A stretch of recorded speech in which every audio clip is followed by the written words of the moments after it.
மஞ்சள் பூசணிக்காய் மசாலா எப்படி செய்யறதுன்னு பார்க்கலாம். இப்போ பேன் வச்சு கொஞ்சம் எண்ணெய் ஊற்றிக்கலாம், கொஞ்சம் கடுகு போட்டு பொரியட்டோன்ட்டு இதில் ஒரு வெங்காயமும் சேர்த்து நல்லா வதக்கிக்கலாம். அதுக்கப்புறம் கருவேப்பிலை போட்டுக்கலாம்.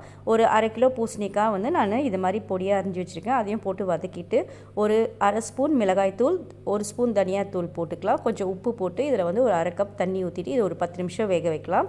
இது வேகிற கேப்பில் வந்து நம்ம திருப்பியும் பேன் வச்சு நான் பச்சை வேர்க்கலை எடுத்திருக்கேன், நீங்கள் வறுத்த வேர்க்கலையும் எடுத்துக்கலாம். இது நல்லா வந்து வறுத்துட்டு தோல் எடுத்து தனியாக வச்சுக்கலாம். இப்போது திருப்பி ஒரு பேன் வச்சு கொஞ்சம் எண்ணெய், இது வந்து 1/2 கப் வந்து துருவின தேங்காய், ஒரு 4 காஞ்ச மிளகாய் போட்டு நல்லா வதக்கிட்டு இது கூட வேர்க்கலையும் போட்டு நல்லா வந்து மசாலாவை வந்து அரைச்சி எடுத்துக்கலாம். இப்போ அந்த மசாலாவை பேனில் போட்டு கொஞ்சம் தண்ணி சேர்த்து கொஞ்சம் உப்பு கொஞ்சம் எண்ணெய் ஊற்றி ஆல்ரெடி நம்ம வேக வச்ச பூசணிக்காவையும் இதில் சேர்த்து ஒரு 5 நிமிஷம் நல்லா வதக்கி விட்டோன்னா நம்மளுக்கு வந்து பூசணிக்காய் மசாலா ரெடி.